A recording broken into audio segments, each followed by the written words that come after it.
नमस्कार मित्रांनो, मी सुनील रमेश चकोर, राहणार हातगाव, तालुका चाळीसगाव, जिल्हा जळगाव.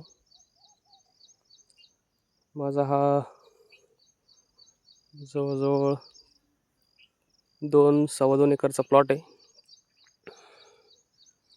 शून्य मशागत तंत्रज्ञानाचा. त्यानुसार हे माझं आता 5वं पीक आहे. याचे मी बेड पाडले होते मागच्या वर्षी.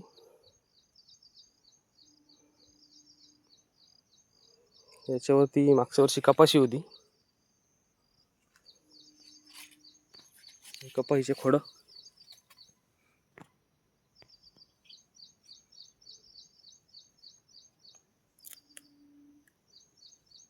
सर्व जीवाणूंनी खाऊन घेतले.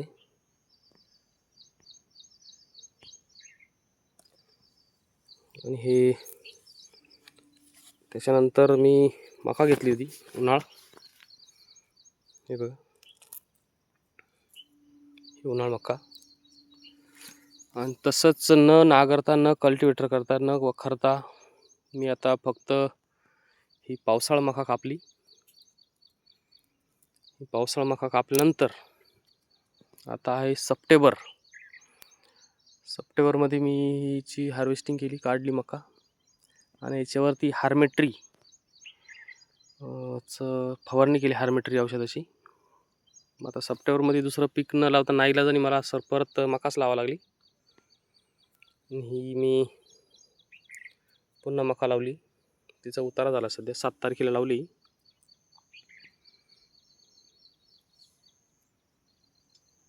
याच बेडवरती. आणि आता हे गवत सर्व मरत आहे हळूहळू. आंतरप्रवाह तणनाशक होतं. जरी हिरवं दिसतं, हे काहीच राहणार नाही, सर्व मरणार आहे. हे 8 दिवसापूर्वी एकदम हिरवगार दिसत होतं. हळूहळू पूर्ण मरत आहे. त्याच्यात मी आता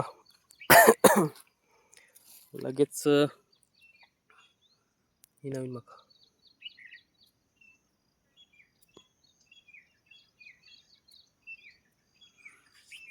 त्याच्यात मी सध्या आता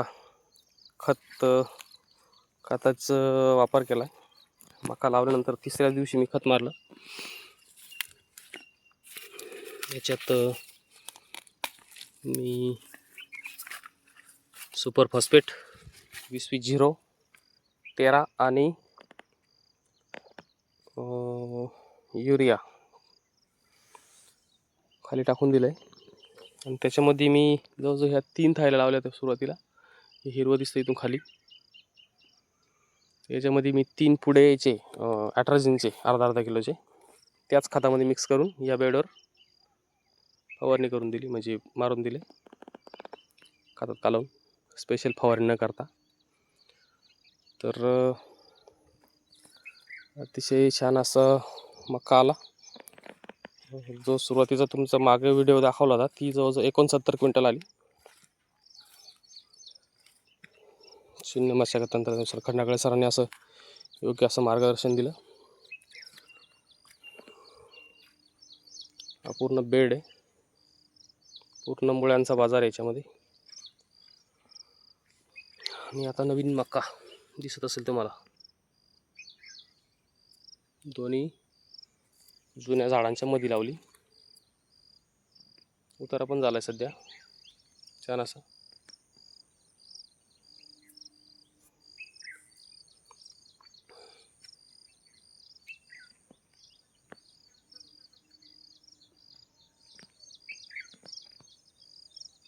पूर्ण आता 4 थाळे लावले.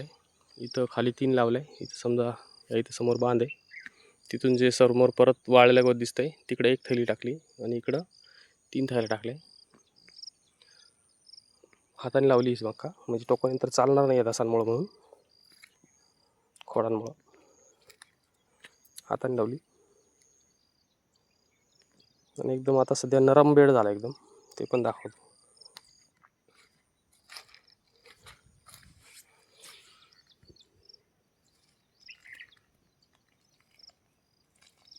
एकदम हे सर्व जुन्या उन्हाळ मकाचे हे एकदम मुळं एकदम शून्य झालं, याचं ढवळं मुळं सर्व मरून गेलं आहे, जास्त नाही राहिलं एकदम. आता हे हळूहळू पूर्ण मरून जाईल.